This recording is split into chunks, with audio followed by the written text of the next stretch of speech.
오늘부터 60살에서 64살 고령층에 대한 아스트라제네카 백신 1차 접종이 시작됩니다. 접종을 마친 사람들에게는 증명용 스티커를 발급해서 신분증에 붙이도록 할 계획입니다. 정부는 백신 접종 속도가 더 빨라지면 다음 달 말쯤 확진자 수가 줄 것으로 기대하고 있습니다. 다음 달부터 적용할 새로운 사회적 거리두기 개편안은 이달 중순쯤 공개될 예정입니다. YTN이 5차 재난지원금 지급 방식에 대한 국민 의견을 물었더니 전 국민에게 모두 줘야 한다는 의견과 취약계층만 지원해야 한다는 의견이 팽팽하게 맞섰습니다. 보편 지급을 추진하는 여당과 선별 지원에 무게를 실은 정부 사이에 힘겨루기도 계속될 전망입니다. 공군 부사관 성추행 사망 사건을 수사 중인 군 검찰이 이번 주부터 2차 가해와 추가 성추행 의혹 관련자에 대해서 본격적인 소환 조사에 나섭니다. 2달 가까이 가해자를 한 번도 조사하지 않은 공군 검찰은 도시 수사 의혹의 당사자로 떠오르고 있습니다.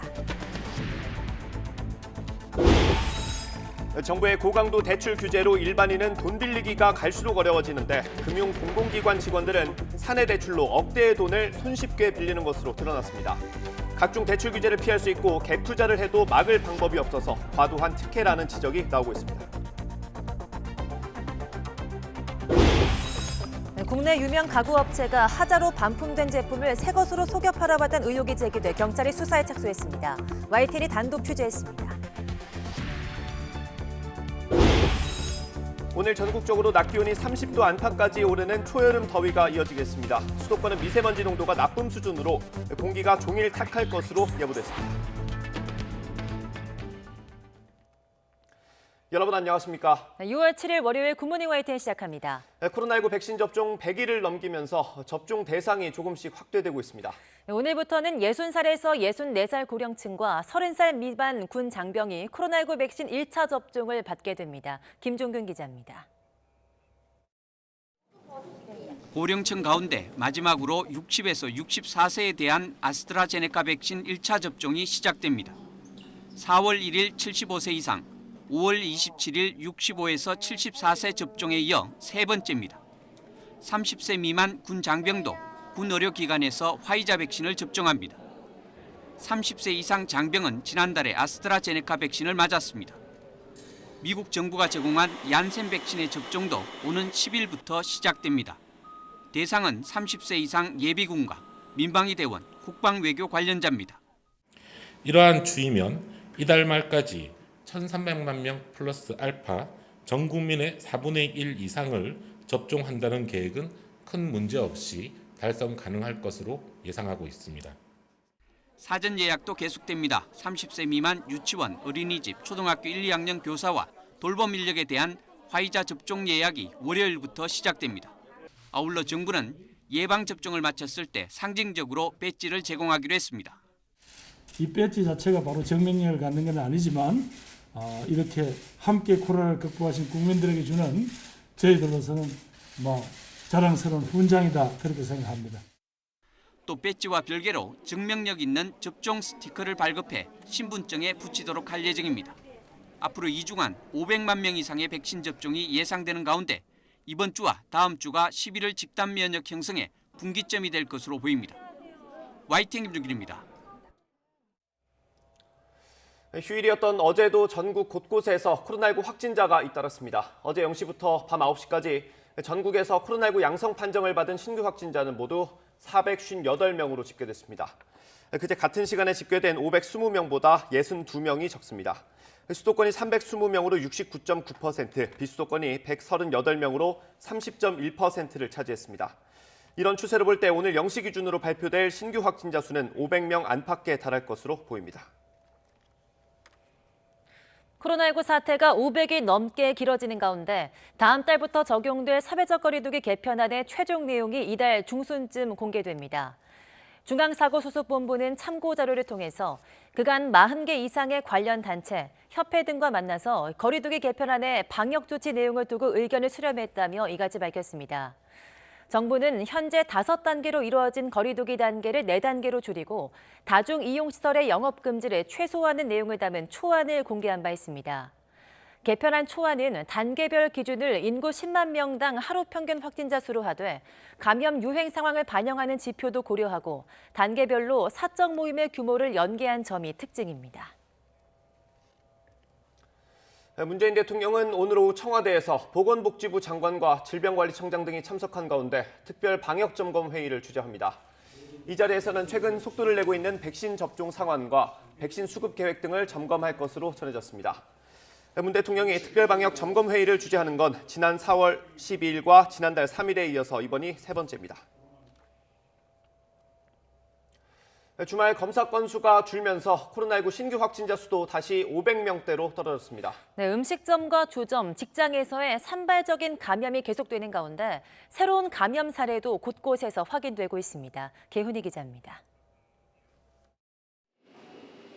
코로나19 신규 확진자 수는 전날보다 200명 가까이 줄면서 556명을 기록했습니다. 500명대 확진자는 지난달 29일 이후 8일 만입니다. 하지만 확산세가 꺾인 건 아니라는 분석입니다.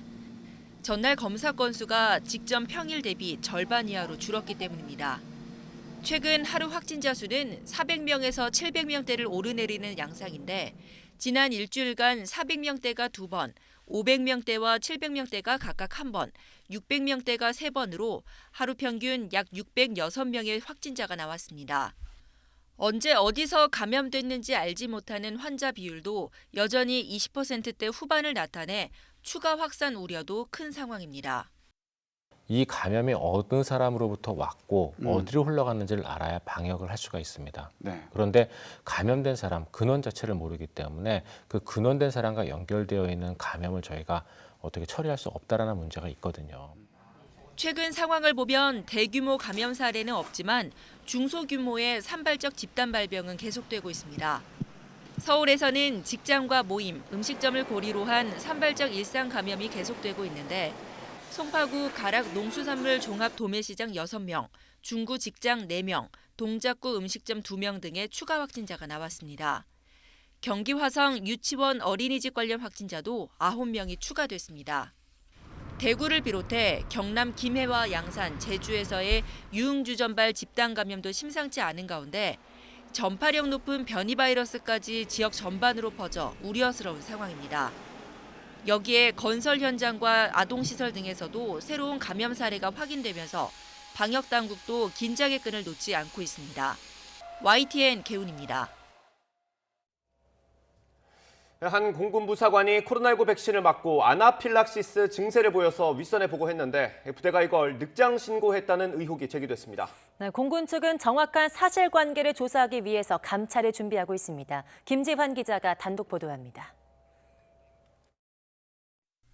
아스트라제네카 백신 접종 여부를 묻는 전화를 받은 경남 김해 공군 비행단 소속 A 상사.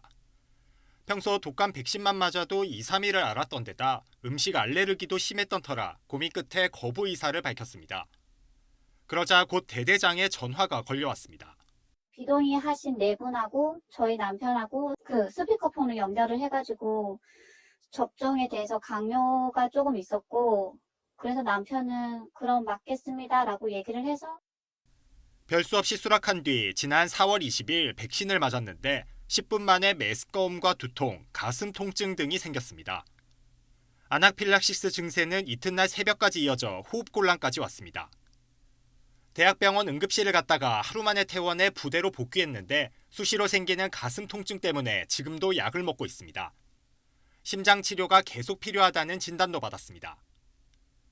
윗선에 바로 보고했지만 A 상사의 아나필락시스 증세를 공군이 정부에 신고한 건 한 달이나 지난 5월 중순이었습니다. 그전에는 흉통 등 단순 통증으로만 신고했다는 게 A 상사 측의 주장입니다. 5분, 10분 사이에 그런 반응이 왔으니까 이상 반응 신고를 그걸 다 올려주기를 바랬었는데 흉통으로 올라가고 혈압 수치에 대해서만 결국에는 불만이 많다. 그렇게 불만이 많으면 와서 얘기해라. 이 때문에 백신과의 인과관계 조사도 빨리 이루어지지 않았다는 설명입니다.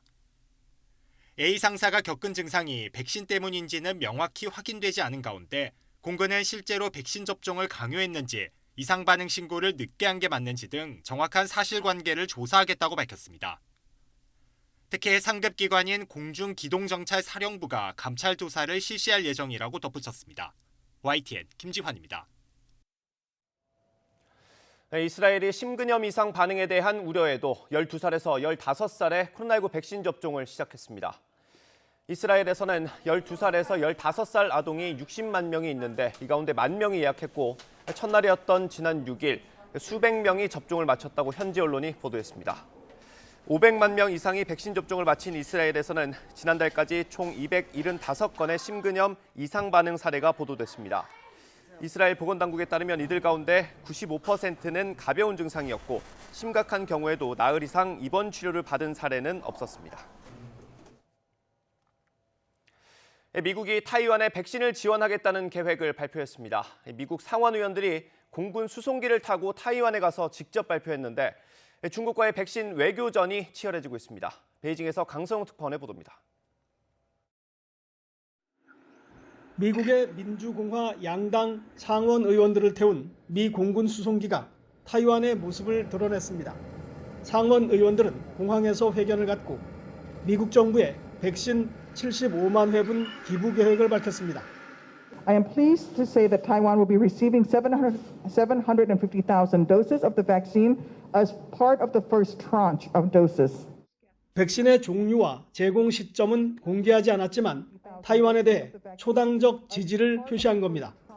차이잉원 타이완 총통도 미국 상원 방문단을 만나기 위해 공항 부근 공군 기지까지 찾아갔습니다. 我们十分感谢拜登政府伸出援手，将台湾列入第一波美国对外疫苗共享的名单当中。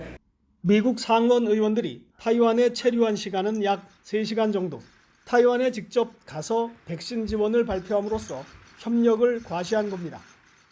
The United States is leading international relief efforts in an open and cooperative spirit with our friends. 방문단이 민간 항공기가 아닌 미 공군의 C-17 장거리 전략 수송기를 타고 간 것도 이례적입니다. 특히 미군 전략 수송기가 한국의 오산 미 공군기지에서 날아갔다가 다시 귀환한 것도 주목됩니다. 앞서 일본은 지난 토요일 타이완에 124만 회분의 백신을 무상 제공했습니다. 미국과 일본이 반중 성향의 타이완에 대한 지원과 협력을 강화하면서 중국을 압박하고 나선 겁니다. 일본은 베트남에도 백신 지원을 검토하고 있습니다. 중국이 선수를 친 백신 외교전에 미국과 일본이 본격 뛰어들고 있습니다. 베이징에서 YTN 강성웅입니다. 도널드 트럼프 전 미국 대통령이 코로나19의 중국 실험실 기원서를 거론하면서 전 세계가 중국으로부터 10조 달러의 손해배상금을 받아내야 한다고 주장했습니다. 미국의 백신 접종률은 60%를 넘어섰지만 접종 속도가 조금씩 떨어지면서 7월 4일 목표치인 70%를 달성하기는 어렵다는 예측이 나왔습니다. 조수연 기자의 보도입니다. 노스캐롤라이나주 그린빌에서 열린 공화당 행사에 참석한 트럼프 전 대통령. 전 세계가 중국으로부터 최소 10조 달러, 일경 1,000조 원 규모의 코로나19 손해배상금을 받아내야 한다고 주장했습니다. 코로나19가 중국 정부 실험실에서 기원했다는 점을 민주당과 전문가들도 인정했다며 이같이 말했습니다. 특히 현재까지 피해 규모를 고려하면 10조 달러도 매우 적은 액수라는 겁니다. The time has come for America and the world to demand reparations and accountability from the Communist Party of China.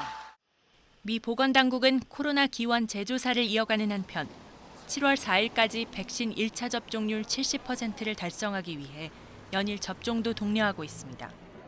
이 목표를 이미 달성한 주는 캘리포니아와 뉴저지, 펜실베이니아 등 12곳입니다. 또 뉴욕과 워싱턴, 일리노이 등 8개 주는 현 추이를 유지할 경우 목표 달성 가능성이 커 보입니다. 하지만 나머지 30개 주의 경우 7월 4일까지 목표 달성이 어려워 보인다고 CNN은 예측했습니다.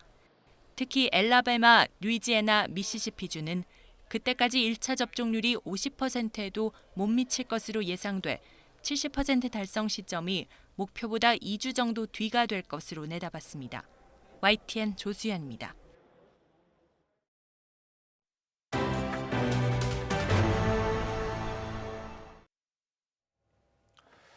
문재인 대통령이 성추행 피해를 당한 뒤 숨진 공군 부사관의 추모소를 찾아 조문했습니다. 문 대통령은 병영문화 폐습이 안타깝고 억울한 죽음을 낳았다면서 직접 사과했습니다. 홍선기 기자의 보도입니다. 제66회 현충일 추념식에 참석한 문재인 대통령은 호국 영령들에 대한 추모와 함께 조금은 다른 의미의 보훈을 강조했습니다. 나라를 지키는 일에 헌신하는 분들의 인권과 일상을 온전하게 지켜줘야 한다는 겁니다. 그러면서 공군 부사관이 성추행 피해를 입은 뒤 숨진 사건에 대해 직접 사과했습니다.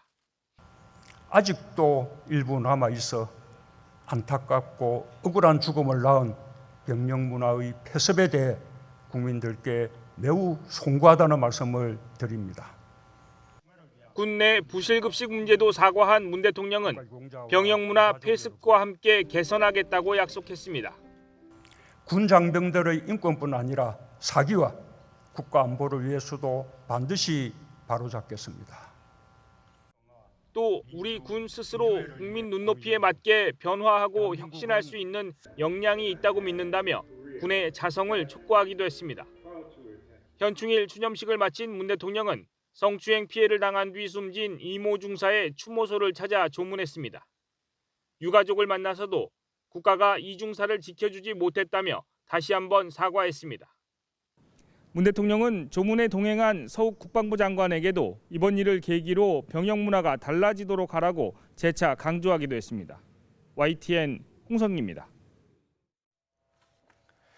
이번 사건을 수사 중인 국방부 검찰단이 이번 주부터 본격적인 소환 조사에 나설 것으로 보입니다. 특히 공군 검찰이 사건을 넘겨받고도 2달 가까이 피해자나 가해자 조사를 하지 않은 것으로 드러나면서 수사가 공군 검찰로 향할지도 주목됩니다. 김문경 기자가 보도합니다. 지난 4일 서산 공군부대에 국방부 조사본부 성범죄수사팀이 급파됐습니다. 지난 3월 초 이중사에 대한 성추행 피해가 발생한 그 부대입니다. 조사본부 수사팀은 아직 현지에 머물며 조직적 회유와 은폐 의혹 등 부실 수사 의혹을 집중 조사하고 있습니다. 저희는 이제 크게는 이제 4개의 트랙으로 갈 계획을 갖고 있습니다. 일단 국방부 검찰단에서의 어떤 사건 수사, 추행과 관련된 사건 수사가 있을 거고요. 그다음에 이제 조사본부는 이제 군사경찰에 대한 수사가 진행될 거고. 하지만 또 다른 부실 수사 의혹으로 거론되는 공군 검찰이 국방부 검찰단의 압수수색 대상에서 제외된 건 의문입니다. 군사경찰이 지난 4월 초 기소 의견으로 사건을 송치했지만 수사가 미뤄지는 사이 이중사가 숨지면서 공군 검찰의 피해자 조사는 한 차례도 이루어지지 못했습니다. 이중사는 사건이 군 검찰로 넘어온 뒤인 4월 중순 군 선고충 상담관에게 극단적 선택을 암시하는 문자까지 보냈습니다. 공군 검찰은 이중사의 자가격리 등을 이유로 드는 것으로 알려졌지만 너무 안이하게 대응한 게 아니냐는 지적이 군 안팎에서 일고 있습니다. 10여 명으로 수사팀을 구성한 국방부 검찰단은 이번 주부터 2차 가해와 추가 성추행 의혹 등 관련자에 대한 본격 소환 조사에 나설 예정이어서 사법처리 대상자도 잇따라 나올 것으로 보입니다. YTN 김문경입니다. 더불어민주당과 정부가 오늘 당정 협의를 열고 일률적인 소급 적용이 아닌 추후 보상 근거를 마련하는 방향으로 손실보상법 제정을 추진합니다.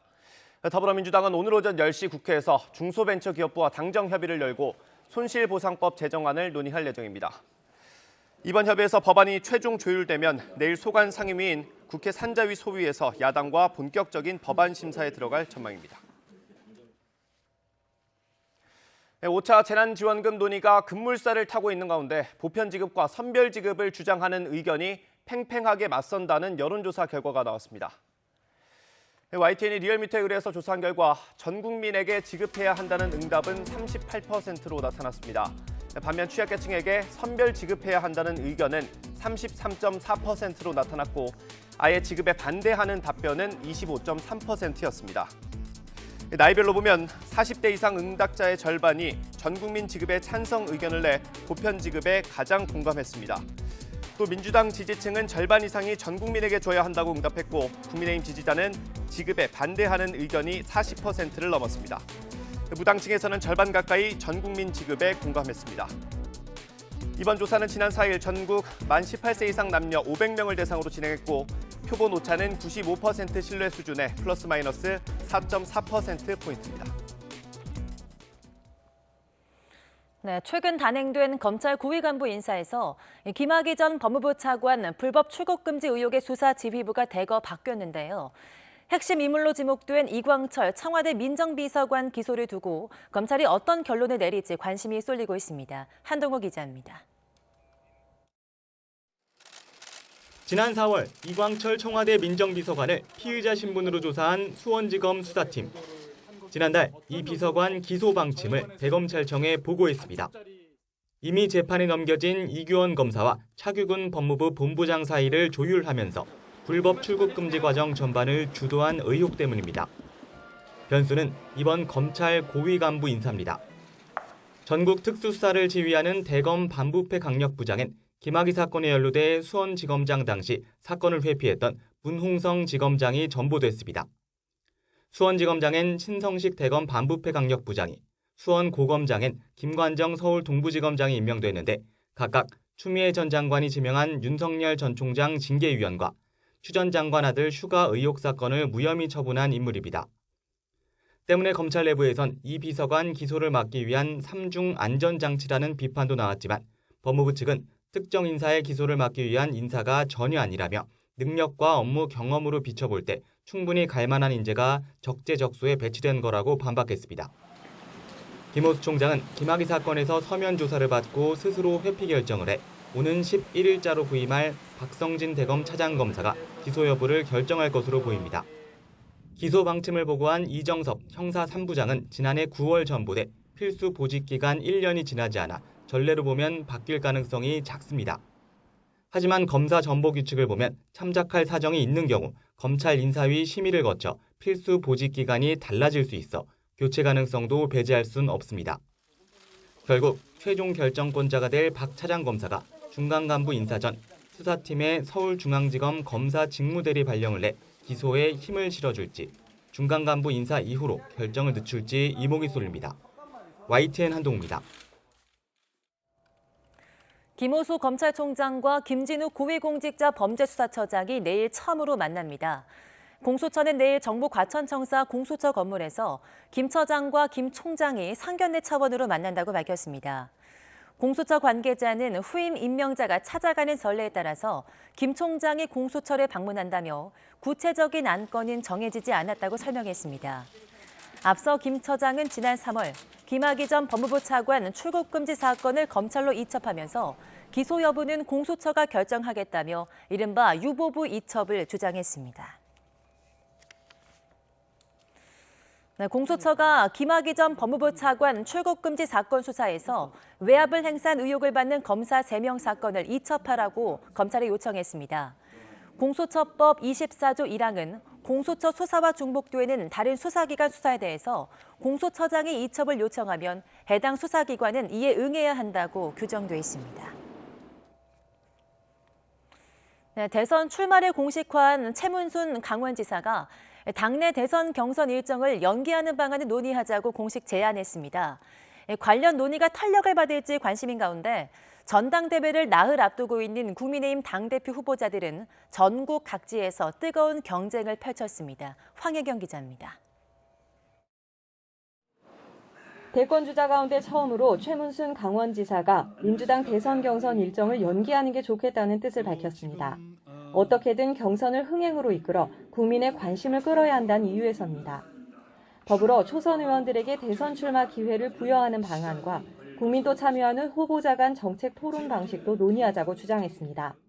제가 이런 우려를 가지게 된 것은 최근에 있었던 당 대표 선출 과정을 지켜봤기 때문입니다. 전혀 선거 열기를 느낄 수 없었습니다. 대통령 선거도 똑같이 진행될 수 있습니다. 앞서 당내 일부 초선 의원과 당원들도 경선 연기 필요성을 주창한 만큼 이달 중순 출범 예정인 대선 기획단에서 관련 논의가 이루어질 전망입니다. 다만 지지율 1위를 달리고 있는 이재명 경기지사는 원칙대로 해야 문제가 없다며 사실상 반대 입장을 고수하고 있고 이낙연 전 대표와 정세균 전 총리도 주자가 룰 협상에 나서서는 안 된다며 개입하지 않겠다는 입장이라 경선 연기 주장이 얼마나 탄력을 받을지는 미지수입니다. 이런 가운데 본경선 반환점을 돈 국민의힘 당권 주자들은 휴일에도 전국 각지를 돌며 막바지 표심 경쟁을 이어갔습니다. 이준석 후보는 울산으로, 나경원 후보와 주호영 후보는 각각 강원과 경북을 공략하고 나섰습니다. 또 조경태 후보는 경남, 홍문표 후보는 제주로 날아가 당원들에게 지지를 호소했습니다. 전체적으로 우리 당의 건강성을 보여주는 것이고 우리 당이 국민들로부터 사랑을 받을 수 있는 많은 가능성이 열려 있다는 것을 확인할 수 있었다 이렇게 생각합니다. 후보들은 이번 주 선거인단 투표와 국민 여론조사, 남은 3번의 TV 토론회를 거쳐 오는 11일 전당대회에서 1위를 가르게 됩니다.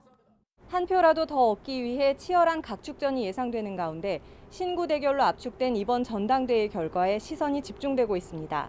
YTN 황혜경입니다. 네, 수십 번, 수백 번 반복하지만 직장인들에게 월요일 아침은 매번 힘든 것 같습니다. 또 유독 올해는 달력에 담비 같은 빨간 날이 적어서 더 힘들죠. 달력 미리 넘겨보고 실망한 분들도 많을 텐데요. 앞으로 평일에 쉴 수 있는 날은 추석 연휴를 제외하면 아예 없습니다. 우리 직장인들에게 조금 희망적인 소식이 있습니다. 대체 공휴일을 확대하는 법안이 국회에서 추진되고 있는 건데요. 공휴일이 휴일과 겹쳤을 때 공휴일 이후 첫 번째 비공휴일을 공휴일로 지정해서 쉬도록 하는 겁니다. 지금은 설날과 추석, 어린이날만 적용되는데 이걸 더 늘리자는 얘기입니다. 구체적으로 보겠습니다. 민주당 강병원 의원이 대표 발의한 법안에는 대체 공휴일 제도를 모든 공휴일로 확대하자는 내용이 담겼습니다. 법안 내용은 수정될 수 있지만 이 취지에는 여야 모두 공감하고 있습니다. 우선 마음의 심적으로 위로가 되고 힐링이 되고 코로나로 어려운 이 시기에 많은 분들의 위안이 되는 바람이다 이렇게 생각하고 있어서 빠른 시간 내에 추진하려고 하고 있고요. 빠르면은 여야가 합의하면은 6월 임시 안에서도 본회의 의결이 가능하지 않겠느냐 저는 그렇게 전망을 하고 있습니다. 네, 법안이 통과되면 8월부터 시행될 가능성이 높고요.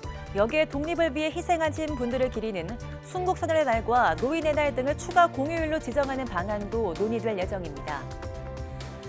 또 아직 현실화하기엔 거리가 멀어 보이긴 하지만 주 4일제를 도입하자는 주장도 나왔습니다. 대권 도전을 공식화한 양승조 충남지사는 코로나19로 이미 주 4일 근무가 가까워졌다면서 전향적인 검토가 필요하다고 밝히기도 했습니다. 네, 쉬는 날이 하루라도 더 생긴다면 오늘 같은 월요일도 잘 견딜 수 있을 겁니다.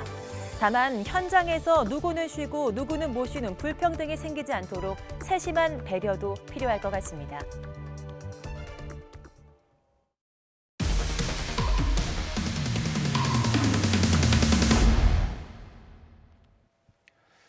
정부의 고강도 대출 규제로 돈 빌리기가 갈수록 어려워지는데 정작 금융 공공기관 직원들은 사내 대출을 통해서 억대의 돈을 손쉽게 빌리는 걸로 드러났습니다. 해마다 이런 지적이 반복되고 있지만 도리어 대출 규모는 점점 더 늘고 있는 것으로 저희 취재 결과 확인됐습니다. 부정환 기자의 단독 보도입니다. 현재까지 25차례 나온 문재인 정부 부동산 대책의 핵심 가운데 하나는 대출 규제입니다. 9억 초과, 그래서 15억까지는 20% 줄이면은 당연히 대출을 통한 그런 투기적 수요를 억제할 수 있다고 저는 생각을 하고.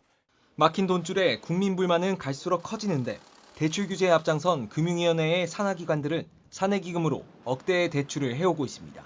정부 산하의 다수 공공기관들이 사내기금으로 직원들에게 주택자금을 많게는 2억 원까지 빌려주고 있는 것으로 나타났습니다.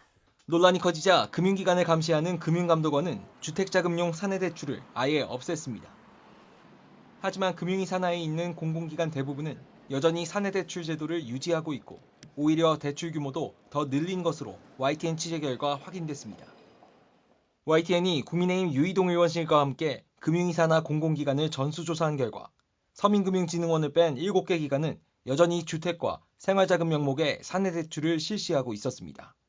낮게는 1%대 저금리로 최대 1억 원 후반까지 빌릴 수 있는데 이렇게 지난 5년 동안 쌓인 대출 액수만 6,441억 원, 건수는 17,000건에 이릅니다. 해당 기관들은 사내기금으로 사원 복지를 한 거고 사기업도 이런 제도가 있다고 주장하고 있습니다. 그러나 돈을 빌릴 때 담보 인정 비율, LTV 같은 대출 규제를 적용받는 일반 국민과 달리 자체 기금으로 대출을 받는 공공기관 직원들은 규제 자체를 피해갈 수 있습니다. 게다가 이 돈을 이용해 갭 투자에 나서도 막을 방법이 없다는 게 더 큰 문제입니다. 대출 규제라는 앞문을 막아놓고 자신들을 위한 뒷문을 열어놓은 거기 때문에 형평성에도 문제가 있고 공정하지 않은 문제입니다. 기관마다 대출 요건을 따지는 규정을 두고는 있지만 이마저도 느슨했습니다. 아예 LTV나 DTI를 따져보지도 않거나 심지어는 다른 금융권 주택 대출과의 중복 심사도 이뤄지지 않는 경우도 있었습니다. 사내 대출이 직원 복지라는 반박 논리도 있지만 공공기관 복지제도는 사회 통념에 비춰 과도해선 안 된다는 게 정부 지침입니다. 정부가 고강도 대출 규제로 돈줄을 막아놓고선 정작 정부 정책을 지원하는 공공기관들은 규제 사각지대를 만들고 방관하는 게 공정한지는 따져볼 문제입니다. YTN 부정원입니다. 국내 한 유명 가구업체가 하자가 있어서 반품된 제품을 새 것으로 속여서 팔았다는 의혹이 제기됐습니다. 현재 경찰이 수사를 벌이고 있는데 이 업체는 단순 변심으로 반품된 멀쩡한 제품을 다시 포장한 거라고 반박하고 있습니다. 박희재 기자의 단독 보도입니다.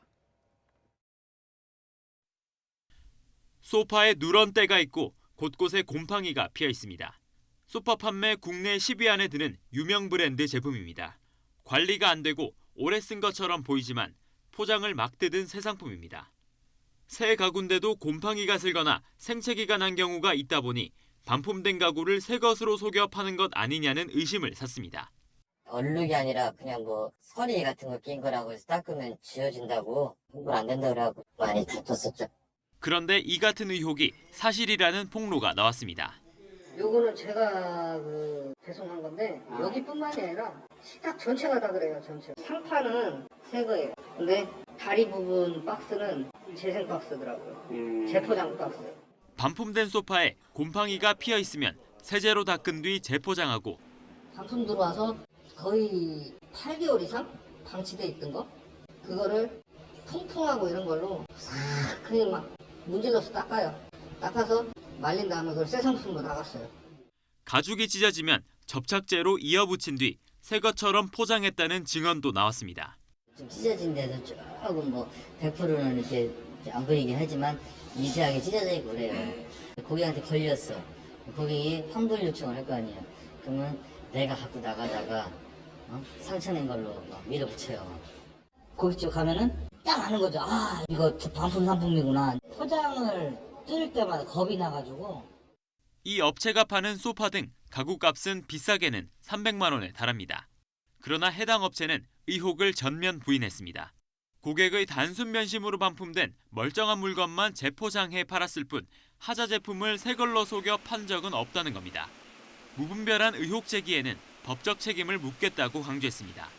파손 제품을 살릴 때 들어가는 비용이 더 들어가기 때문에 그 제품은 저희가 절대로 다시 살려서 판매하진 않고요. 살짝 깠을 때 색상이나 그것도 마음에 들지 않아서 단순 변심으로 반품을 했을 때 그거를 다시 재포장하는 거를 잘못 오해한 것 같아요. 해당 업체에 관한 고발장을 접수한 경찰은 업체 관계자들을 사기 혐의로 입건하고 수사에 착수했습니다. YTN 박희재입니다. 어제 오전 10시쯤 경기도 여주시 홍문동에 있는 상가주택 건물 3층에서 불이 났습니다. 불은 25분 만에 꺼졌지만 집안에 있던 40대 남성 A씨가 숨진 채 발견됐습니다. 어제 낮 12시 반쯤 서울 잠실대교를 달리던 시내버스에 불이 나 10여 분 만에 꺼졌습니다. 이 불로 다친 사람은 없었지만 버스 뒷부분이 타고 승객 10여 명이 깊이 대피했습니다. 어제 오후 3시쯤에는 부산 강서구 대저동에 있는 낙동강에서 제트스키를 타던 40대 남녀 2명이 물에 빠졌다가 119 구조대에 구조됐습니다. 군의 부실급식 사태가 불거지면서 열악한 환경에서 일하는 군부대 조리병들의 부담은 더욱 늘었습니다. 조리병들은 설거지와 각종 부상에도 시달리고 있다면서 조리병 증원과 민간 조리원 확충을 바라고 있습니다. 이승윤 기자가 현장에 다녀왔습니다. 경기도 고양시에 있는 공군 3여단 방공포대.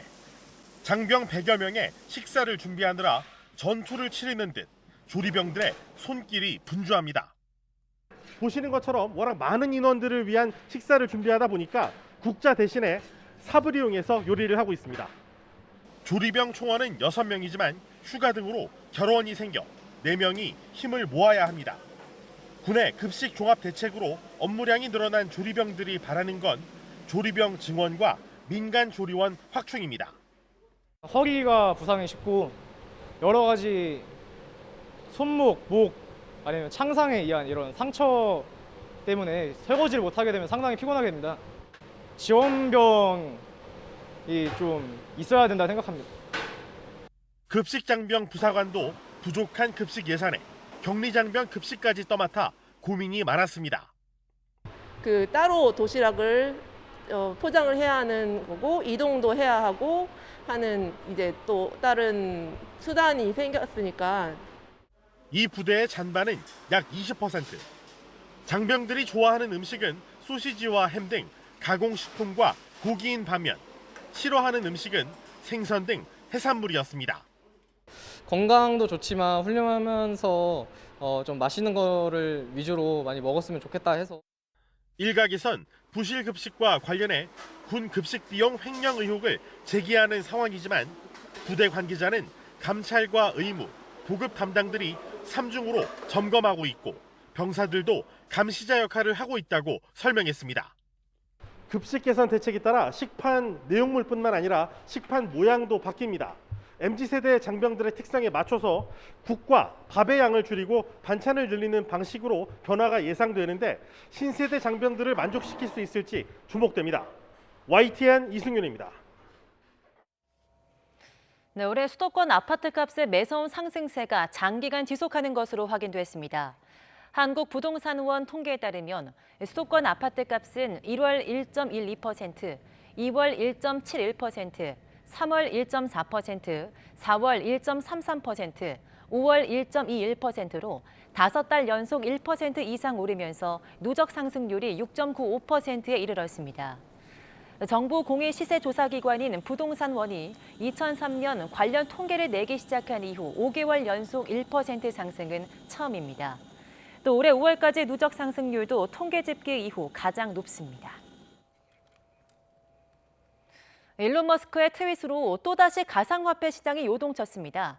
도지코인에 이어서 이번에는 성인 콘텐츠 거래에 사용되는 가상화폐 띄우기에 나섰는데요. 머스크에 대한 비판의 목소리가 계속되는 가운데 국제 해커 집단 어나니머스가 응징을 예고했습니다. 이어진 기자입니다.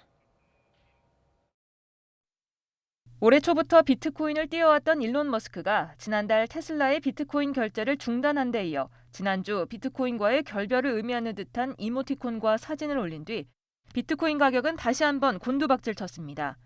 이에 대해 마이애미에서 열린 비트코인 2021 컨퍼런스에서는 참석자들이 욕설을 포함해 머스크를 성토하는 발언을 쏟아냈습니다. 하지만 머스크는 여기서 멈추지 않았습니다. 이번엔 음란한 의미를 담은 트윗을 올리며 성인 콘텐츠 거래에 사용되는 특정 가상화폐 가격을 폭등시켰습니다. 머스크는 트위터에 이 가상화폐를 상징하는 노골적인 이미지와 단어를 올렸고 이와 관련된 컵 로켓이란 가상화폐 가격은 1시간도 안 돼 4배 넘게 수직 상승했습니다. 댓글에는 역겹다거나 권력 남용이라는 비판과 함께 그가 띄워왔던 도지코인을 팔아야 하는 거냐며 이번 트윗으로 머스크가 신뢰를 완전히 잃을 거라는 우려도 있었습니다. 국제 해커 집단 어나니머스도 머스크에 경고장을 보냈습니다. 관심을 얻고 싶어하는 자기애적인 부자의 노름에 수많은 사람이 희생양이 됐다며 직격탄을 날렸습니다. It seems that the games you have played with the crypto markets have destroyed lives. Millions of retail investors were really counting on their crypto gains to improve their lives. 가상화폐에 대한 투자는 투자자 스스로 위험을 받아들여야 한다면서도 자신을 믿고 투자한 사람을 머스크가 조롱해왔다며 분노했습니다. Your tweets this week show a clear disregard for the average working person. As hardworking people have their dreams liquidated over your public temper tantrums, you continue to mock them with memes from one of your $1 million mansions. 어나니머스는 머스크가 자신이 제일 똑똑하다고 생각할지 모르겠지만 이번에 임자를 제대로 만났다며 기대하라는 말로 메시지를 끝냈습니다. YTN 이여진입니다. 네, 엘살바도르가 세계에서 처음으로 비트코인을 일상에서 통용되는 법정 통화로 지정하겠다고 밝혔습니다. 해외 송금에 의존하는 엘살바도르의 낙후된 경제를 일으키기 위해서 비트코인을 선택하겠다는 건데 성공 여부는 지켜봐야 할 것 같습니다. 이동환 기자입니다. 지난 주말 미국 마이애미에서 비트코인 2021 컨퍼런스가 열렸습니다. 최근 비트코인에 대한 열기를 반영하듯 역사상 가장 많은 수천 명의 인원이 참가했습니다. 컨퍼런스에서 가장 눈길을 끈 것은 나이브 부켈레 엘살바도르 대통령의 영상 메시지였습니다. 부켈레 대통령은 비트코인을 엘살바도르의 법정 통화로 지정하는 방안을 추진하겠다고 밝혔습니다. Next week, I will send to Congress a bill that will make Bitcoin a legal tender in El Salvador. In the short term, this will generate jobs and help provide financial inclusion to thousands outside the formal economy. 참가자들은 박수와 환호로 이 같은 결정을 반겼습니다. 미국 달러를 법정 통화로 사용하는 엘살바도르는 국민의 70%가 은행 계좌가 없어 경제활동 대부분이 현금 거래로 이루어지고 있습니다. 국민의 4분의 1이 미국 등 해외에서 일하면서 보내오는 돈에 크게 의존하고 있는데 한 해 송금액이 60억 달러에 이릅니다. 부켈레 대통령은 비트코인을 이용하면 막대한 송금 수수료를 줄일 수 있고 장기적으로 경제 발전에 도움이 될 것이라고 주장했습니다. 여당이 의회를 장악하고 있어 부켈레 대통령의 법안은 통과될 가능성이 높고 그렇게 되면 엘살바도르는 세계 최초로 비트코인을 법정 통화로 받아들인 나라가 됩니다. 하지만 범죄 집단이 기승을 부리고 사회적 정치적 불안을 겪고 있는 상황에서 이번 실험이 성공할지는 더 지켜봐야 할 것 같습니다. YTN 이동원입니다. 코로나19 사태 이후 학교가 원격 수업을 반복하면서 학부모 걱정이 이만저만이 아닙니다. 아이를 돌봐줄 사람이 없어 난감하기도 하고 그렇다고 수십 명 밀집한 교실에 아이를 보내기도 부담스럽기 때문인데요. 이런 상황에서 시골 작은 학교가 주목을 받고 있습니다. 홍성욱 기자입니다.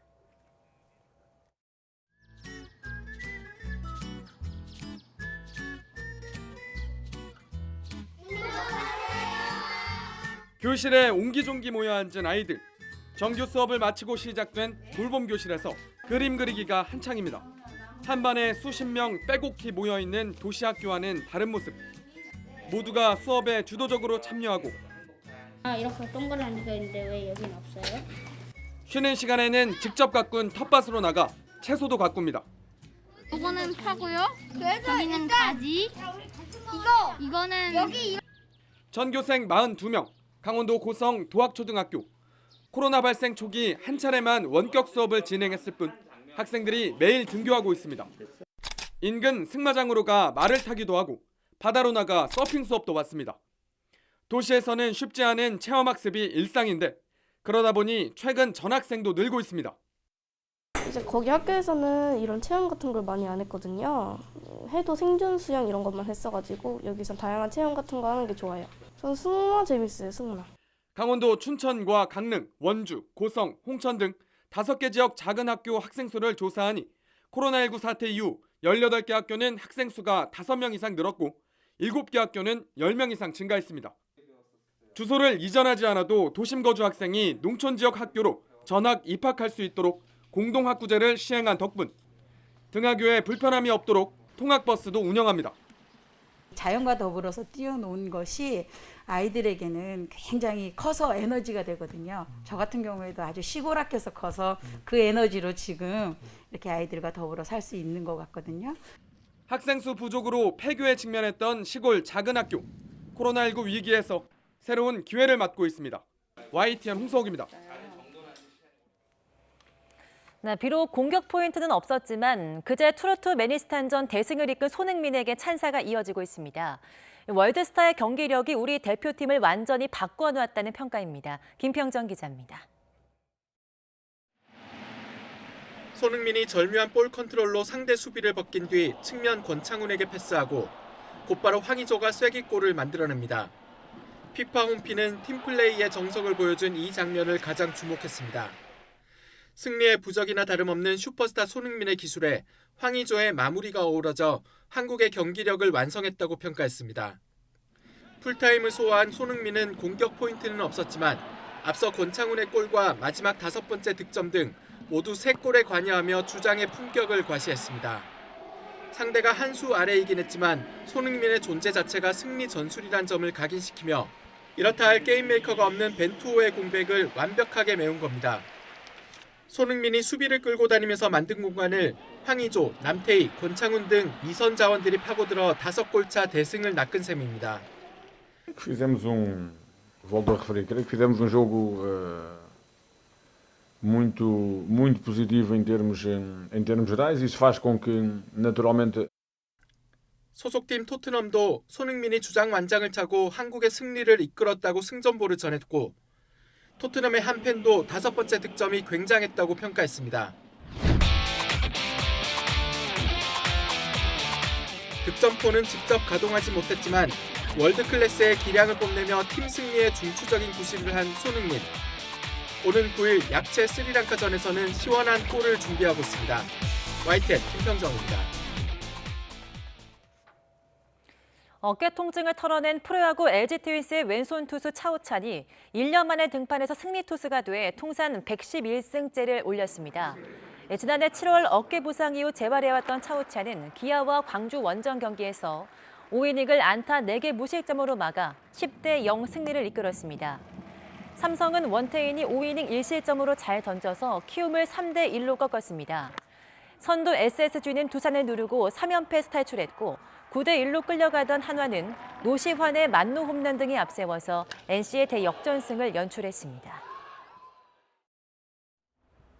네, 어느새 6월의 둘째 주가 시작됐습니다. 초여름에 접어들면서 아침 공기도 많이 부드러워졌는데요.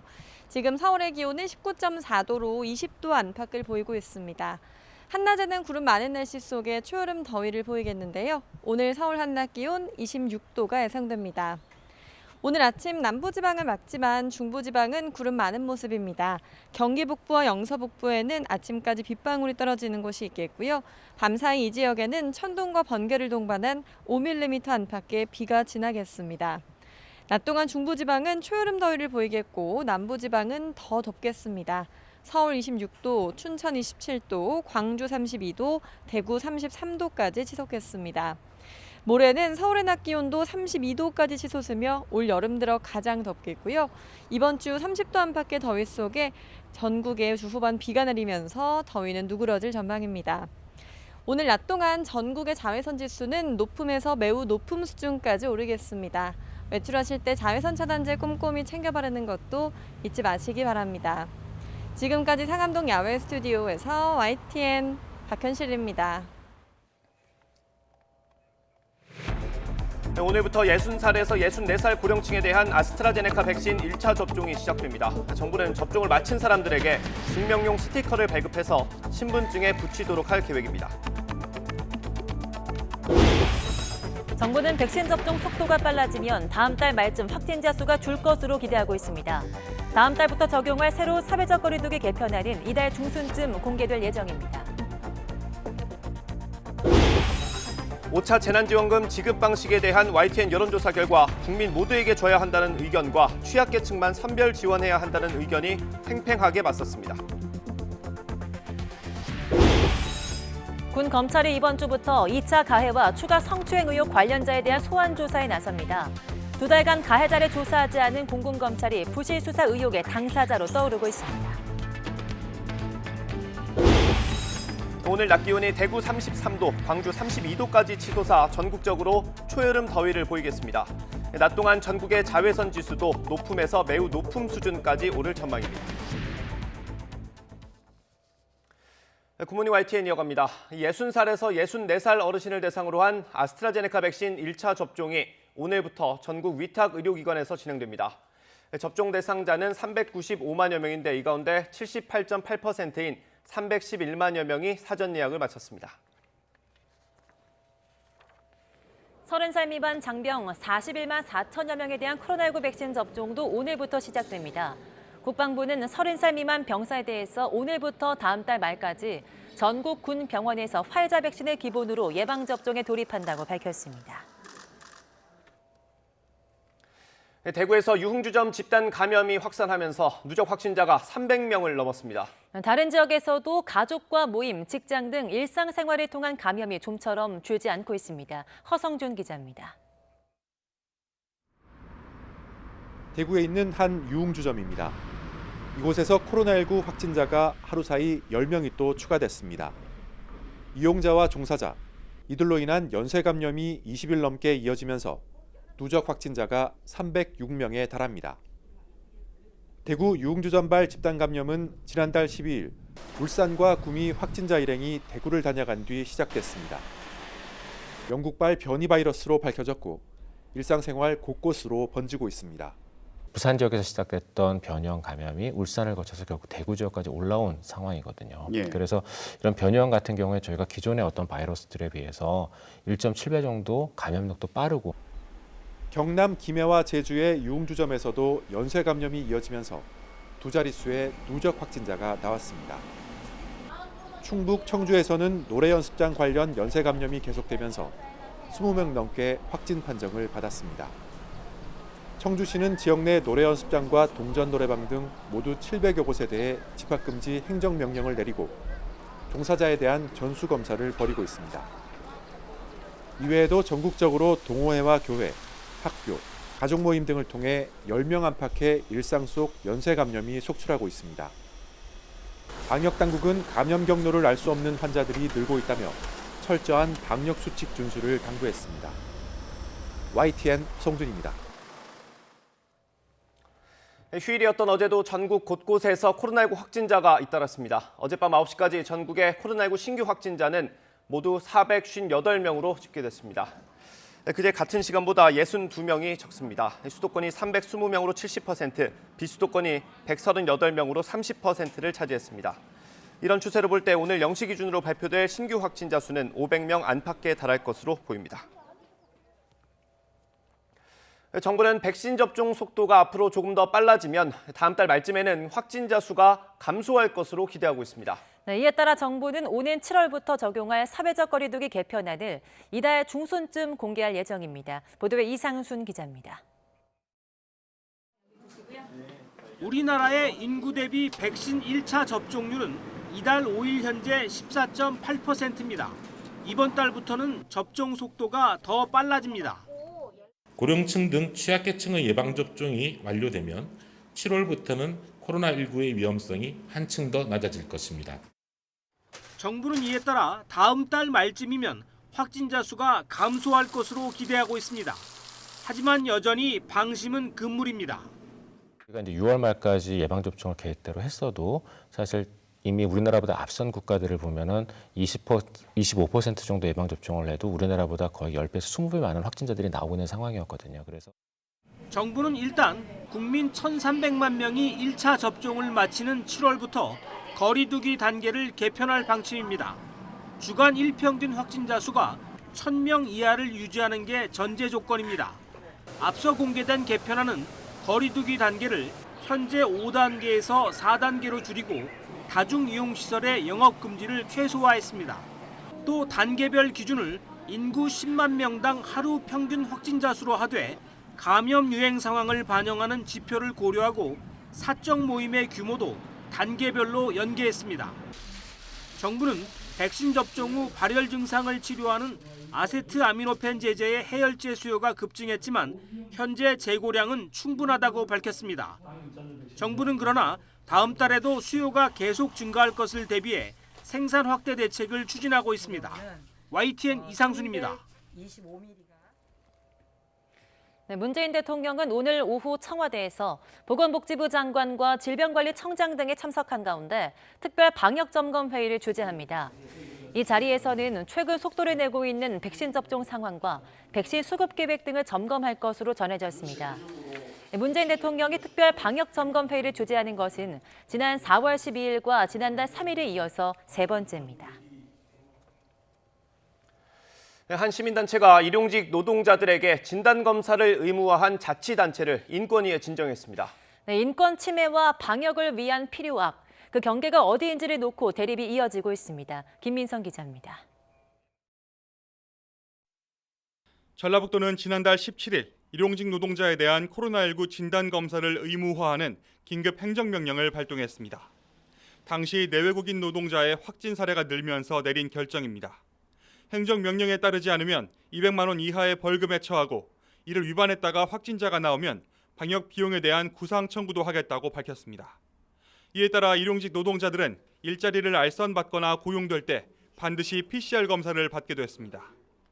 일용직 노동자분들을 위한 행정명령이라는 말씀을 드립니다. 건강을 위해서 받으시라고 하는 거고. 시민단체는 바이러스가 일용직과 상용직을 가리지는 않는다며 즉각 그만두라고 촉구했습니다. 코로나19 확산세의 원인이 자칫 일용직 노동자에게 전가될 수 있다는 취지입니다. 이 사안을 두고 방역당국에 수차례 우려를 전달해온 시민단체는 결국 인권위에 진정서를 제출했습니다. 이 행정명령의 효과나 목표도 불분명한 상황에서 이 차별적인 행정명령이 계속 지속되는 부분에 대해서 전라북도에 중단하라라는 요구를 계속 했음에도 2주 넘게 이어진 일용직 선제검사에서 확진 판정을 받은 노동자는 고작 한 손으로 꼽을 정도. 이런 결과를 내기까지 지금까지 몇 명이 검사를 받았고 또 그 비용은 얼마나 투입됐는지 전라북도는 명확히 제시하지 못하고 있습니다. 예방적 보호 조치의 효과를 단지 숫자만으로 헤아릴 수 없다는 말만 되풀이하고 있습니다. 방역과 인권 두 보호막으로부터 누구 하나 소외되지 않도록 하는 일, 코로나19 시대를 살아가는 우리 공동체의 과제일 겁니다. YTN 김민성입니다. 영국 보건부 장관이 인도 변이 바이러스의 전염성이 기존 변이보다 40% 정도 높은 것으로 파악됐다고 밝혔습니다. 백신 접종률이 가장 높은 이스라엘은 마지막 남은 방역 지침인 실내 마스크 착용을 오는 15일부터 해제하기로 했습니다. 박상남 기자의 보도입니다. 맷 행콕 영국 보건부 장관은 현지 시간 6일 인도발 변이 바이러스의 전염성이 기존 변이 바이러스보다 40% 높게 나타났다고 밝혔습니다. Well, that figure, around 40% more transmissible, it is indeed, that's the latest advice I have. That means that it is more difficult, obviously, to manage this virus with the new Delta variant. 그러면서 인도발 변이 바이러스의 빠른 확산세 때문에 이달 21일 방역 관련 제한 조치를 모두 풀려던 계획에 차질이 있을 수 있음을 내비쳤습니다. 하지만 코로나19 백신 접종을 끝까지 마칠 경우 인도발 변이 바이러스에도 마음을 놓을 수 있을 것이라고 강조했습니다. So ultimately, it does make the calculation more difficult for the 21st of June, but it doesn't change our strategy, which is we all need to go and get vaccinated. 행콕 장관은 앞으로도 공공장소에서 마스크를 착용하거나 재택근무를 독려하는 조치들이 유지될 수 있다고 말했습니다. 한편 코로나 백신 접종률 세계 1위 국가인 이스라엘은 마지막 남은 방역 지침인 실내 마스크 착용도 오는 15일부터 해제한다고 밝혔습니다. 다만 16세 미만 아동과 청소년이 생활하는 학교는 실내 마스크 착용을 당분간 유지하기로 했습니다. 이스라엘 보건부는 하지만 이날부터 시작된 12세에서 15세까지 아동 청소년에 대한 백신 접종이 성공적으로 진행될 경우 학교 내 마스크 착용도 해제할 것이라고 밝혔습니다. YTN 박상남입니다. 미국의 독립기념일인 다음 달 4일까지 성인 70%에게 코로나19 백신을 한 차례 이상 맞히겠다고 한 조 바이든 대통령의 약속이 이제 한 달이 채 안 남았습니다. 지금 추세라면 목표 달성이 조금 어려울 거라는 전망이 나오면서 백악관은 이번 달을 행동의 달로 정하고 총력전을 펴고 있습니다. 워싱턴에서 강태욱 특파원의 보도입니다.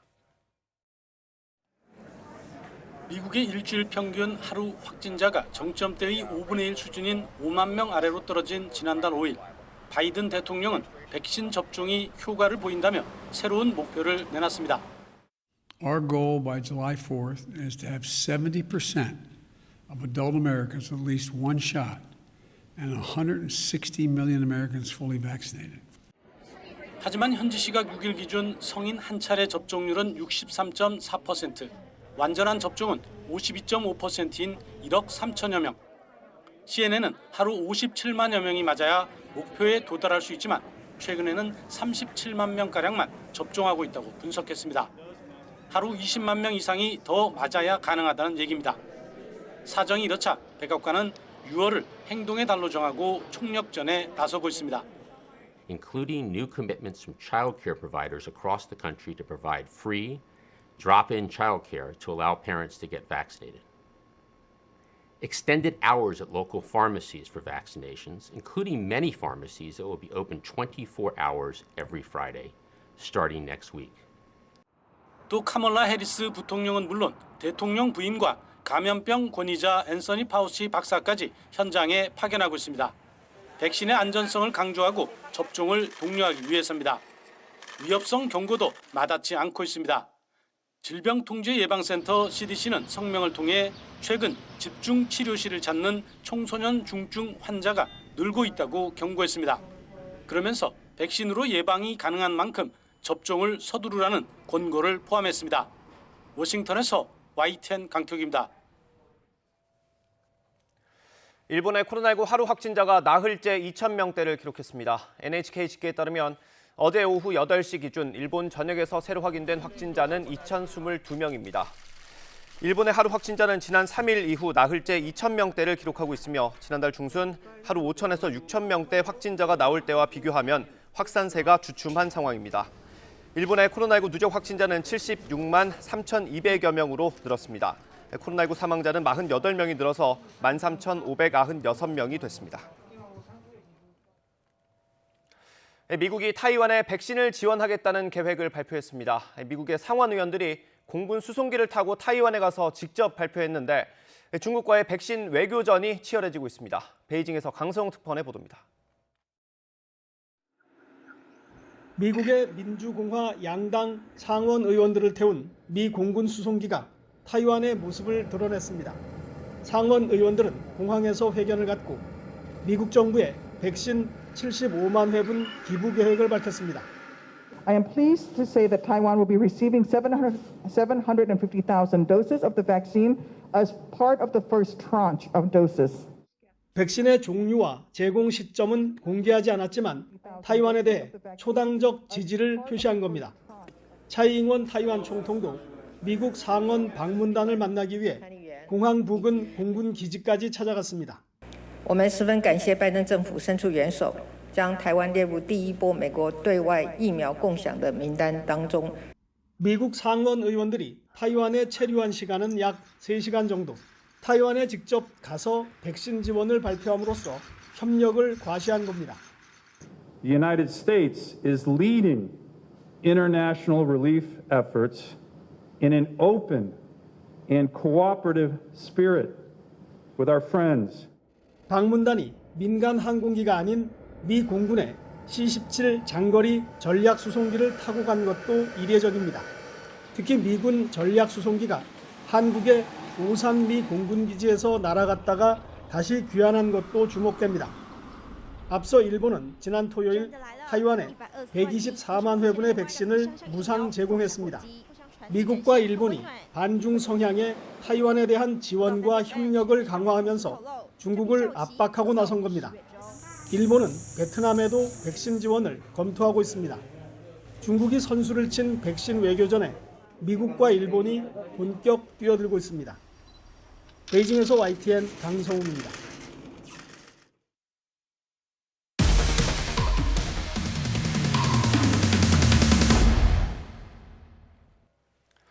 담배꽁초 무단 투기를 단속하던 한 공무원의 신고가 보이스피싱 피해를 막았습니다. 우연히 돈뭉치가 전달되는 현장을 목격한 건데 잡고 보니 수금책이었습니다. 황보혜경 기자의 단독 보도입니다. 서울 강남역 부근. 구청 조끼를 입고 건물 앞을 지나던 공무원이 무언가를 유심히 살피더니 불이 나게 전화를 겁니다. 몇 분 뒤 건물 사이에서 검은 옷을 입은 남성이 나오자 그 뒤를 쫓아가며 계속 통화합니다. 지난달 26일 오전 10시 반쯤 담배꽁초 무단 투기 단속을 하던 공무원 조모 씨는 우연히 거액의 돈 뭉치가 전달되는 현장을 목격했습니다. 젊으신 분하고 나이 드신 분이 구석에서 이렇게 대화를 하시면서 5만 원짜리 돈 뭉치가 이렇게 전달이 되더라고요. 보이스피싱을 직감한 조 씨는 바로 경찰에 신고하며 돈을 건네받은 남성을 따라간 겁니다. 3분여 만에 현장에 도착한 경찰은 돈을 가지고 있던 20대 남성을 붙잡았습니다. 전화 금융 사기, 이른바 보이스피싱 수금책이었습니다. 저희가 출동해서 도착하는 시간까지는 채 3분이 안 걸렸고요. 휴대폰하고 현금하고 바로 현장에서 압수를 하고요. 현장에서 피해자도 바로 검거를 했습니다. 피해자는 70살 이모 씨. 카드 회사 직원이라며 금리가 더 낮은 대출로 갈아탈 수 있게 해주겠다는 말에 속은 거였습니다. 이곳에서 피해 어르신은 보이스피싱 조직원에게 돈을 건넸습니다. 조직원은 돈을 가지고 온 비닐봉투에 담은 뒤 황급히 자리를 떴습니다. 건넨 돈은 현금 1,000만 원이었습니다. 수상한 현장을 목격하고 끝까지 범인을 쫓은 구청 공무원과 현장에 신속히 도착한 경찰의 대응이 피해를 막아낸 겁니다. 그 현금에 대해서 추궁했을 때 본인은 카드사 직원이고 카드사 대면 상환하러 나왔다. 그래서 그게 저희는 현장에서 카드사 직원들이 대출금 회수하는 경우가 없기 때문에 그 부분에 대해서 계속 추궁을 했고요. 경찰은 사기 혐의로 수금책 21살 A씨를 불구속 입건하고 현금을 압수해 피해자에게 돌려줬습니다. 이번 범행이 처음이 아니라는 진술을 바탕으로 또 다른 피해자가 있는지 찾고 있습니다. 이와 함께 보이스피싱 총책을 비롯해 다른 조직원들 추적에 나섰습니다. YTN 황보혜경입니다. 고 손정민 씨 친구 A씨 휴대전화에서 혈흔 반응이 검출되지 않으면서 이번 사건이 단순 사고사로 종결될 가능성이 커졌습니다. 서울 서초경찰서는 지난달 30일 발견된 A씨 휴대전화에서 혈흔 반응이 검출되지 않았다는 국과수 결과를 받았다고 밝혔습니다. 전남 화순군에 있는 한 장애인 복지시설에 입소했던 10대 장애인이 숨져 경찰이 수사에 착수했습니다. 전남 화순경찰서는 그제 전남 화순군 동면에 있는 장애인 복지시설에서 1급 지적장애인 18살 A군이 쓰러져 병원으로 옮겨졌으나 숨졌다고 밝혔습니다.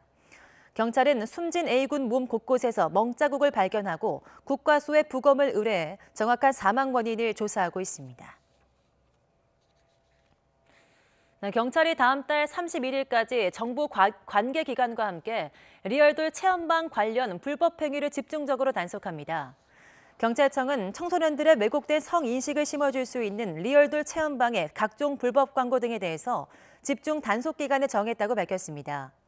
리얼돌 체험방 운영 자체는 불법은 아니지만 일반인이 통행하는 장소에 전화번호나 주소 등이 담긴 간판이나 광고물이 있으면 청소년 보호법 위반입니다. 강원 지역의 한 육군부대에서 간부들이 따로 식탁을 사용하고 식판은 물론 남은 밥과 쓰레기까지 모든 정리와 설거지를 취사병에게 미룬다는 주장이 나왔습니다. 자신을 육군 육사단 병사라고 소개한 제보자는 페이스북 페이지 육군훈련소 대신 전해드립니다에 도저히 못 참아서 제보한다며 간부들이 식사를 마친 식판을 그대로 테이블에 남겨둔 사진을 게시했습니다. 이에 대해 해당 부대 측은 이 같은 일이 발생한 것에 매우 유감이라면서 앞으로 비슷한 사례가 다시 발생하지 않도록 사단 차원의 관리 감독에 나서겠다고 밝혔습니다. 더불어민주당이 띄운 5차 재난지원금 논의가 급물살을 타고 있는 가운데 국민 38%가 복편 지급해야 한다고 응답한 여론조사 결과가 나왔습니다. 취약계층에 선별 지급해야 한다는 의견도 33%로 팽팽히 맞섰는데 지급 범위에 온도차를 보이는 당정 갈등도 점차 커질 전망입니다. 차정윤 기자입니다. 여당이 올여름 지급 추진을 공식화한 5차 재난지원금. 국간직인 기획재정부의 수장 홍남기 경제부총리는 경기 회복을 위한 2차 추경 논의를 시작한다면서도 선별 지원에 무게를 실었습니다. 전국민 재난지원금을 추진하는 여당과는 분명하게 선을 그은 겁니다. 2차 추경예산 편성을 검토할 것입니다. 코로나 위기에 따른 취약 및 피해계층 지원 대책 등이 그 중심이 될 것입니다. 이에 민주당 송영길 대표는 집권 후반기인 만큼 당에 힘이 실릴 수밖에 없는 상황이라며 물러서지 않겠다는 뜻을 내비쳤습니다. 그러면서 숙성된 대안으로 정부를 설득할 것이라고 말했습니다. 항상 대통령께서는 당과 모든 걸 긴밀히 협의해라 이렇게 말씀하고 계시기 때문에 아무래도 당의 의견이 더 많이 반영될 수밖에 없는 상황이 아닌가 싶습니다. 첨예한 당정 간 갈등만큼이나 국민의 생각도 팽팽히 갈렸습니다. YTN이 리얼미터에 의뢰해 진행한 여론조사 결과 전 국민에게 지급해야 한다는 응답은 38%로 나타났습니다. 취약계층에 선별 지급해야 한다는 의견은 33.4%로 크게 차이나지 않았고 아예 지급에 반대하는 답변은 25.3%였습니다. 나이별로 보면 40대 이상 응답자의 절반이 전국민 지급에 찬성 의견을 내 보편 지급에 가장 공감했습니다. 지지하는 정당에 따라서도 주장이 맞섰습니다. 민주당 지지층은 절반 이상이 전 국민에게 줘야 한다고 응답했고 국민의힘 지지자는 지급에 반대하는 의견이 41%로 가장 많았습니다. 무당층에서는 절반 가까이 전 국민 지급에 공감했습니다. 이번 조사는 지난 4일 전 국민 만 18세 이상 남녀 500명을 대상으로 진행됐고 표본 오차는 95% 신뢰 수준의 플러스 마이너스 4.4%포인트입니다. YTN 차정훈입니다.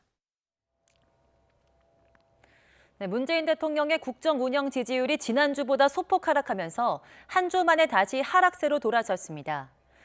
YTN이 리얼미터에 의뢰한 여론조사 결과 6월 첫째 주 문 대통령의 국정 수행에 대한 긍정평가는 지난주보다 1%포인트 하락한 38.3%로 집계됐고 부정평가는 1.6%포인트 오른 57.9%를 기록했습니다.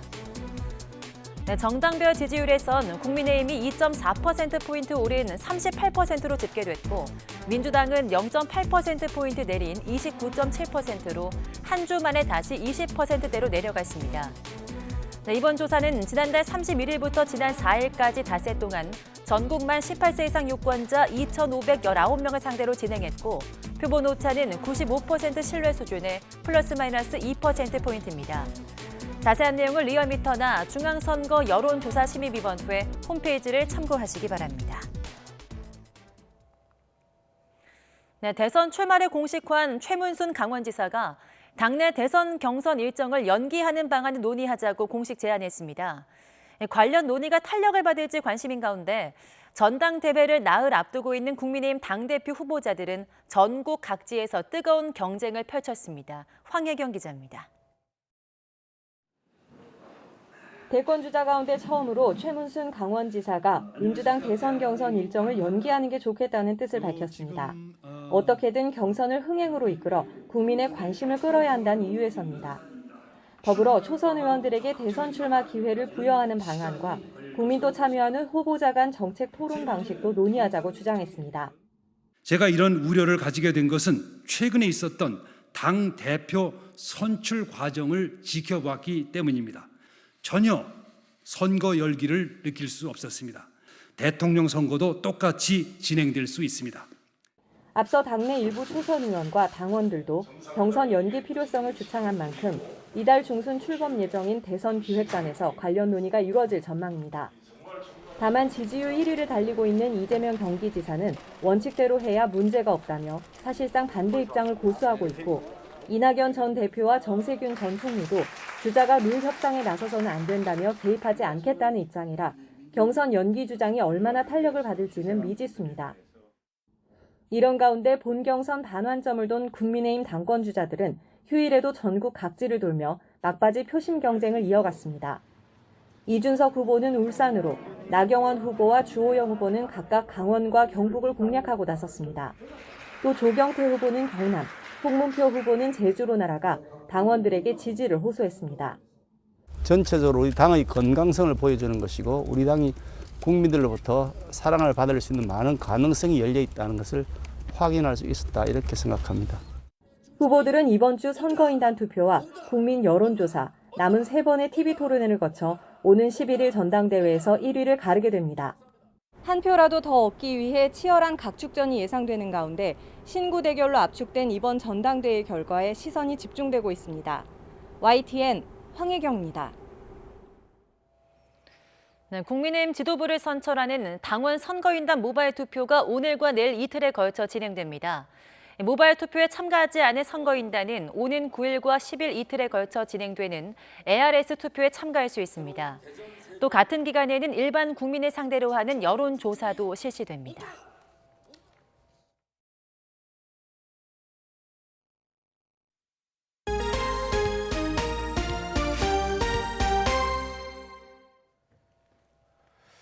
공군 부사관 성추행 사망 사건을 수사하고 있는 국방부 검찰단이 이번 주부터 관련자들에 대한 본격적인 소환 조사에 나설 예정입니다. 검찰단은 일단 유족 측이 고소한 2차 가해 의혹 관련자와 추가 성추행 의혹 관련자 등을 불러서 집중 조사한 뒤 구속영장 청구 등 사법 처리 여부를 결정할 방침입니다. 이와 함께 피해자가 근무했던 충남 서산 공군부대에서는 국방부 조사본부 성범죄 수사팀이 조직적인 회유와 은폐 의혹, 가해자와 피해자 분리조치 지연 등 군사경찰의 부실 수사 의혹 등을 조사하고 있습니다. 이런 가운데 공군 검찰이 군사경찰로부터 사건을 넘겨받고도 한 달이 넘게 수사를 미루다가 이중사의 사망으로 피해자 조사를 한 차례도 하지 못하면서 또 다른 부실 수사 의혹을 받고 있습니다.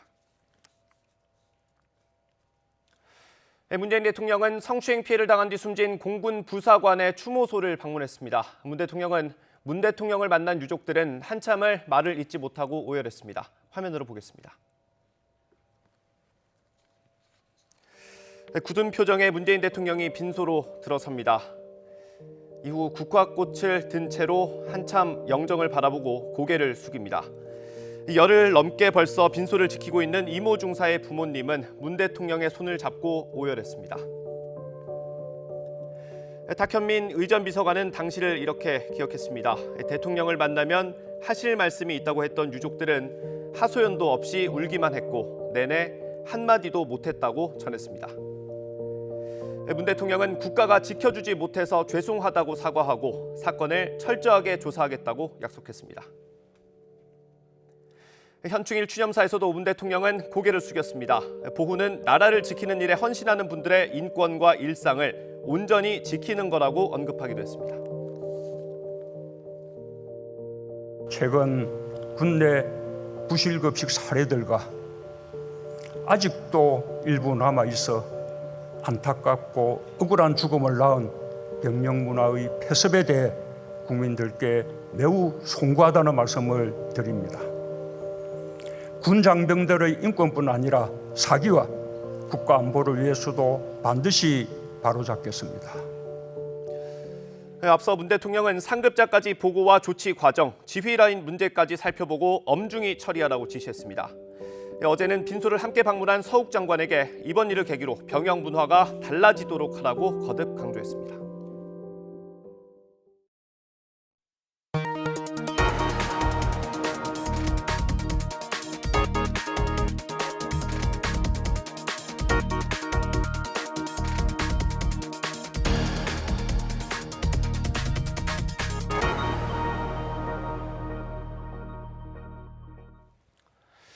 이제 100일 정도 뒤부터는 신고되지 않은 가상화폐 거래소는 사실상 영업을 못하게 됩니다. 특히 이른바 거래소의 셀프 코인 판매도 금지될 예정입니다. 보도에 김상우 기자입니다. 비트코인 등 국내 가상화폐 시장의 요동은 여전합니다. 이번에는 테슬라 최고 경영자 일론 머스크가 트위터에 비트코인과 깨진 하트 이모지를 올려 부정적 기류를 촉발했기 때문인 것으로 분석됩니다. 머스크의 이런 제멋대로 행보는 워낙 반복돼서 이젠 가상화폐 거래자들은 놀랄만한 일도 아닙니다.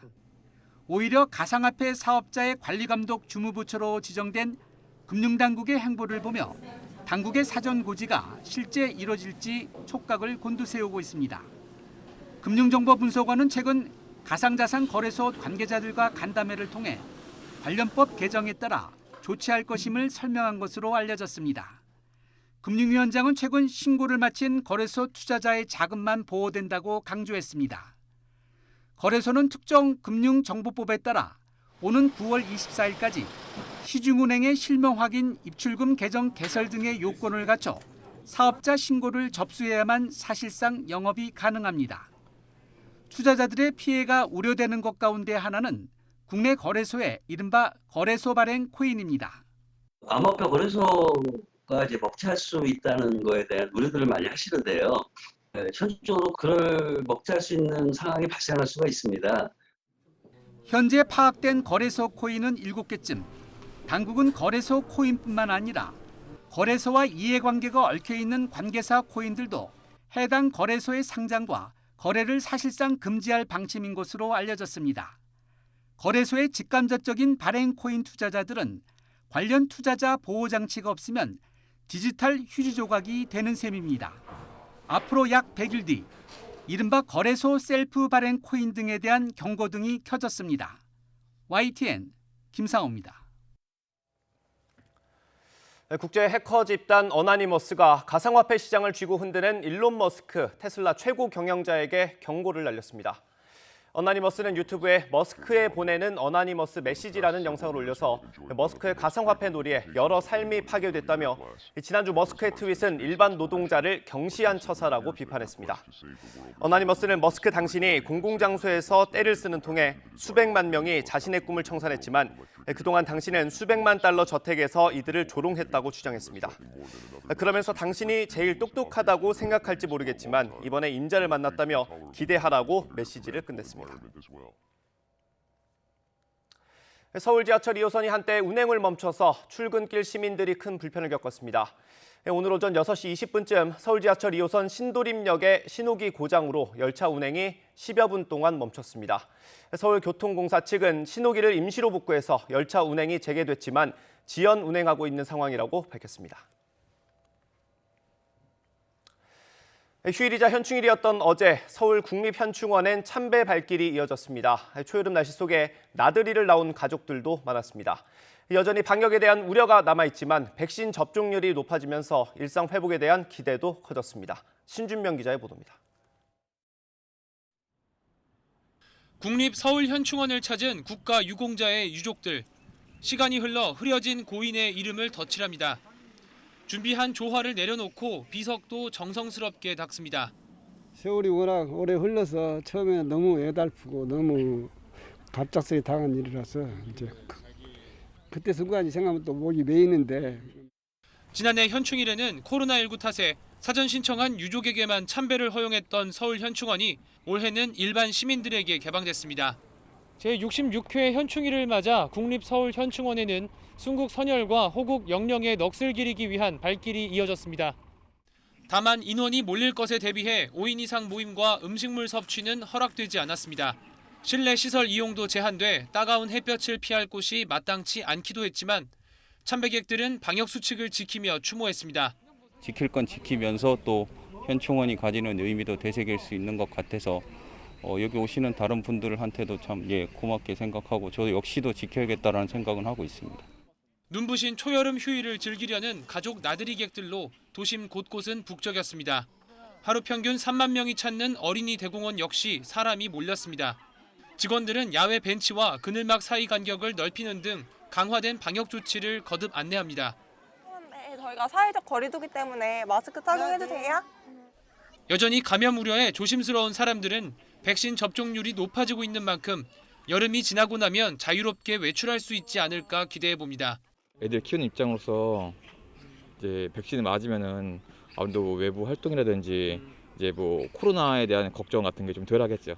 날씨도 더운데 마스크 끼니까 너무 덥지요. 빨리 백신을 맞아서 모두가 마스크 벗고 활약하게 다니는 그 모습을 봤으면 좋겠어요. 더위를 피해 실내 쇼핑몰에도 발길이 이어졌습니다. 사람은 많지만 마스크 착용과 QR코드 확인 등 방역 수칙을 지키는 데는 익숙해진 모습들입니다. 백신 접종을 하더라도 당분간 마스크는 쓰겠다는 목소리도 있습니다. 백신을 맞아서 자유로워지면 좋은데 이제 또 인도 변이 바이러스나 또 다른 바이러스들이 나오면은 또 그걸로 인한 확산이 될까 봐. 상반기 안에 국민의 25% 백신 접종이라는 정부 목표에 한 발 다가선 초여름 문턱. 시민들 표정에선 일상 회복에 대한 희망이 묻어났습니다. YTN 신준명입니다.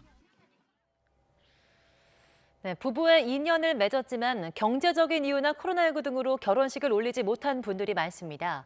이처럼 어려운 가정을 위한 숲속 결혼식이 이달 말까지 국립공원 곳곳에서 열립니다. 지환 기자입니다.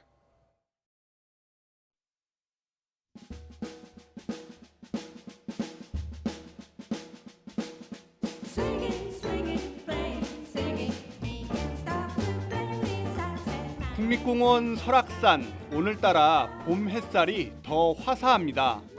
이런저런 이유로 식을 올리지 못한 부부 세 쌍이 숲속 결혼식을 치르는 날입니다. 하얀 꽃이 잔디밭을 수놓고 식당에선 뜨끈한 잔치국수도 준비했습니다. 지난해 베트남에서 온 신부와 소중한 인연을 맺은 서동훈 씨. 결혼 준비 중 예쁜 아이도 가졌지만 코로나19 확산으로 정작 식을 올리지 못했습니다. 늘 맘에 걸린 남편, 웨딩드레스 입은 아내가 보고 싶어 용기를 냈습니다. 다문화센터에서 이게 단체 결혼식이 있다 그래가지고 신청하게 되었습니다. 너무 좋아요. 식이 끝난 뒤 백담사 주지스님이 부부들을 초대했습니다. 삶의 지혜를 배우고 결혼 생활에 대해 함께 얘기했습니다. 국립공원공단은 장소와 비용을 지원하며 신혼부부들에게 행복한 동행을 선물했습니다. 혼잡한 도심을 벗어나 자연 속에서 새소리와 물소리를 들으며 진행되는 결혼식으로 신혼부부와 가족들에게는 평생 잊지 못할 특별한 추억이 될 것으로 생각됩니다. 설악산과 운문산을 시작으로 공단 측은 이달 말까지 전국 국립공원 곳곳에서 신혼부부 27쌍의 100년 가약을 지원할 예정입니다. YTN 지환입니다. 네, 고객이 음식을 주문하면 한 번에 한 집만 배달하는 단건 배달 위주로 배달 시장이 변하고 있습니다. 배달 앱 시장 후발주자인 쿠팡이츠가 급성장하자 업계 1위 배달의 민족까지 가세해서 자칫 업체 간 출혈 경쟁으로 번질까 우려하는 목소리도 나오고 있습니다. 개훈이 기자입니다.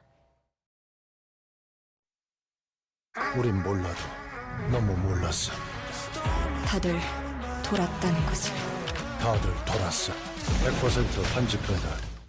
최근 쿠팡이츠가 단건 배달의 원조임을 내세우며 만든 광고입니다. 여러 매장에서 음식을 받아 묶음 배달을 하는 경쟁업체를 돌았다는 표현으로 꼬집습니다.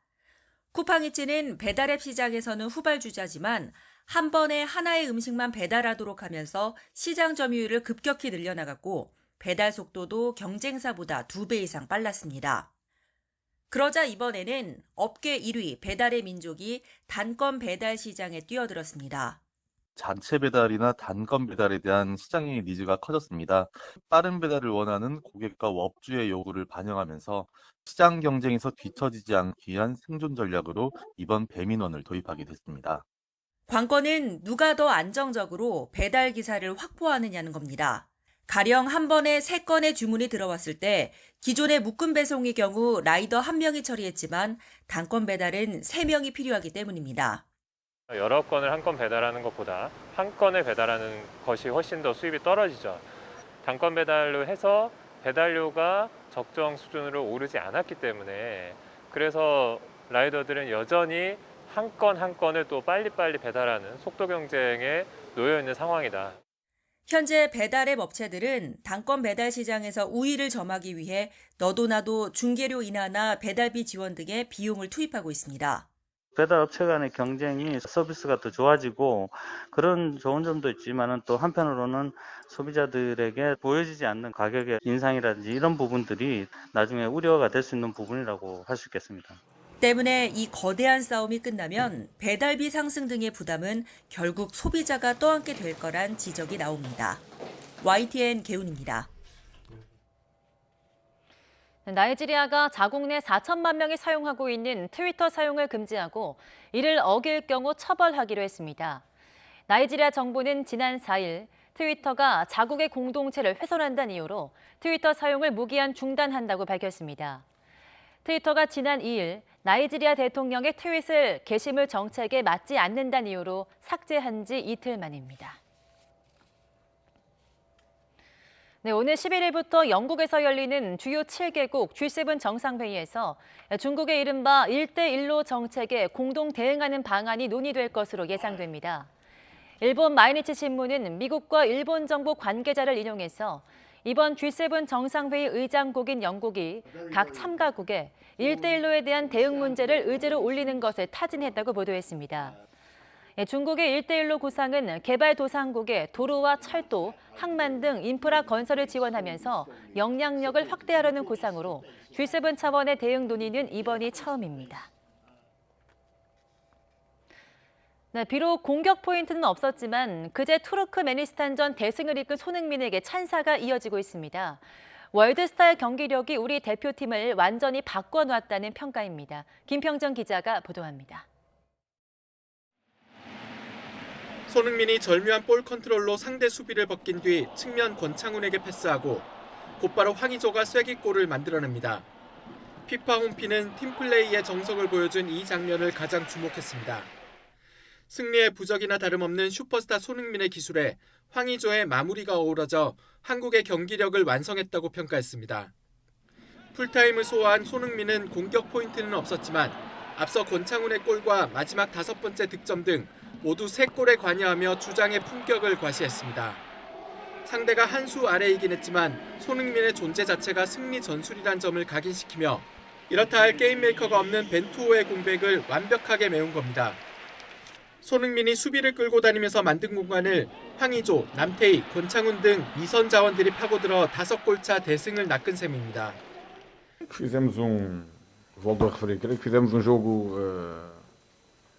muito positivo em termos gerais e isso faz com que naturalmente 소속팀 토트넘도 손흥민이 주장 완장을 차고 한국의 승리를 이끌었다고 승전보를 전했고 토트넘의 한 팬도 5번째 득점이 굉장했다고 평가했습니다.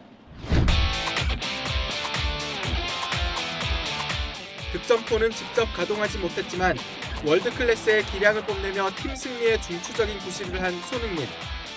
오는 9일 약체 스리랑카전에서는 시원한 골을 준비하고 있습니다. YTN 김평정입니다. 한 주의 시작인 오늘도 기온이 크게 올라 덥겠습니다. 특히 남부지방은 대구의 한낮 기온이 33도까지 치솟는 등 한여름 더위가 기승을 부리겠고요. 반면 수도권과 영서지방은 하늘에 구름이 많이 끼면서 상대적으로 더위가 덜하겠습니다. 오늘 남부지방은 맑은 가운데 자외선이 무척 강하겠고 밤사이 중북부 지역에는 5mm 안팎의 비가 조금 지나겠습니다.